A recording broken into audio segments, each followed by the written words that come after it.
انسان کی زندگی میں کچھ دن بہت بڑی اہمیت رکھتے ہیں۔ پہلا دن انسان کی زندگی کا وہ ہوتا ہے جب انسان اس زندگی میں، اس دنیا میں آتا ہے، لیکن آتا ایسے ہے کہ خود روتا ہوا آتا ہے اور گھر والے خوشیاں منا رہے ہوتے ہیں۔ وہ انسان کی زندگی کا ایسا ہے۔ حکماء نے، سیانے لوگوں نے لکھا ہے کہ لاکھوں کروڑوں میں کوئی ایک آدھ بچہ ہوگا جو پیدا ہوتے ہوئے روتا نہیں، ورنہ ہر بچہ روتا ہوا آتا ہے۔ خود روتا ہے، دوسروں کو ہنساتا ہے۔ پھر انسان کی زندگی میں ایک دوسرا دن آتا ہے جب اس دنیا سے وہ جاتا ہے، خود نہ روتا ہے نہ ہنستا ہے، دوسروں کو رلاتا ہے۔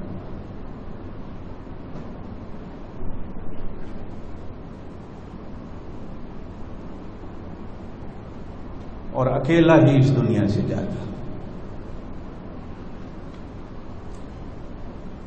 نبی پاک صلی اللہ علیہ وسلم نے ارشاد فرمایا، ہر انسان کے دنیا میں 3 دوست، 3 بھائی، 3 بڑے رشتے ہوتے ہیں۔ جب یہ مرتا ہے تو ایک ہی رشتہ آگے ساتھ جاتا ہے، باقی دونوں چھوٹ جاتے ہیں۔ سب سے پہلے اس کا بھائی اور اس کا بڑا رشتہ دار اس کا مال ہوتا ہے، مرتے ہی مال الگ ہو جاتا ہے۔ پھر بھائی رشتہ دار قبر تک پہنچاتے ہیں، واپس آ جاتے ہیں، قبر میں کوئی بھی ساتھ نہیں جاتا، وہ اکیلا ہوتا ہے۔ اور نبی پاک صلی اللہ علیہ وسلم نے ارشاد فرمایا، قبر میں صرف یہ اپنا ایمان اور اپنے عمل لے کے جاتا ہے۔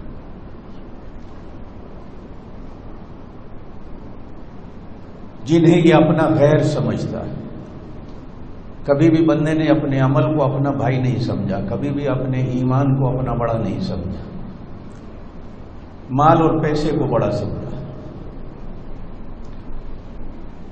قبر میں وہی ساتھ جاتا ہے جس کو کبھی کرتا ہے کبھی چھوڑ دیتا ہے، کبھی عمل کو اچھا سمجھتا ہے کبھی برا سمجھتا ہے۔ آپ اور میں جتنے بیٹھے ہیں زندگی میں، کبھی کبھی زمانے کے حوادث ایسے آتے ہیں کہ آپ اور میں بھی کہہ اٹھتے ہیں، یار نمازیں پڑھتے ہیں کیا فائدہ ملتا،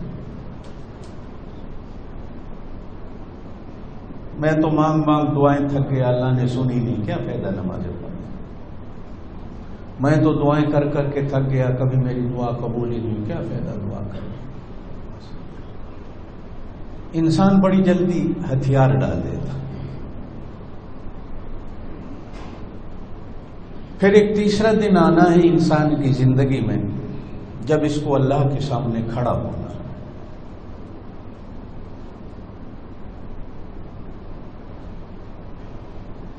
پیدا ہوتا ہے تو اس کے سامنے گھر والے کھڑے ہوتے ہیں اس کی ہر ضرورت کو پورا کرنے۔ جب دنیا سے جاتا ہے تو کندھوں پہ اٹھ کے جاتا ہے، کسی کے سامنے کھڑے ہونے کی جرت، اجازت ہی نہیں ہوتی، کھڑا ہونے کی طاقت ہی نہیں ہوتی۔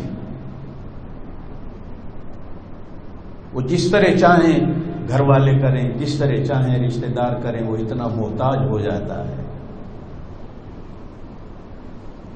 کہ نہلاتے بھی اس کو لوگ ہیں، کپڑے بھی لوگ اتار دیتے ہیں، گھڑیاں انگوٹھیاں بھی اتار لیتے، سب کچھ اتار لیتے ہیں، بیچارہ بول بھی نہیں سکتے۔ لیکن ایک دن ایسا بھی آنا ہے کہ جس دن اس نے سامنے اللہ کے کھڑا ہونا، اور وہ ایک دن 50,000 سال کا۔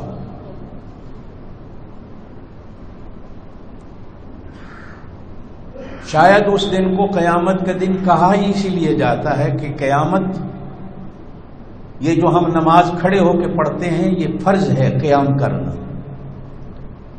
تندرست آدمی کو بیٹھ کر نماز پڑھنے کی اجازت نہیں، فرض مر جاتا ہے، فرض ختم ہو جاتا ہے۔ بیمار آدمی جس میں کھڑے ہونے کی طاقت نہ ہو تو بیٹھ کے نماز پڑھ سکتا ہے، ورنہ نماز میں قیام فرض ہوتا ہے، ضروری۔ اور یہ بھی اللہ کے سامنے کھڑا ہونا۔ کاش آپ اور میں نماز پڑھنے سے پہلے یہ سوچ لیا کریں کہ میں اللہ کے سامنے کھڑا ہوں، تو پھر ہماری نماز نماز بنے گی۔ ہم نے اور آپ نے کبھی سوچا ہی نہیں کہ میں اللہ کے سامنے کھڑا ہوں. بعض بزرگوں کے واقعات میں پڑھا ہے کہ جب نماز پڑھنے کھڑے ہوتے تھے تو سمجھتے تھے کہ میں پل صراط پہ کھڑا ہوں اور یہ میری زندگی کی آخری نماز ہے. آخری نماز سمجھ کر بندہ پڑھے تو پھر نماز ہوتی ہے، اور پل صراط پہ کھڑا ہو کر آدمی نماز پڑھنے کو سمجھے تو پھر نماز ہوتی ہے. یہ وہی نماز ہوتی ہے جس میں حضوری ہوتی ہے. حاضری ہماری ہوتی ہے نماز میں، حضوری نہیں ہوتی. پتہ نہیں ہم نماز میں کہاں کہاں گھومتے رہتے. لیکن قیامت کے دن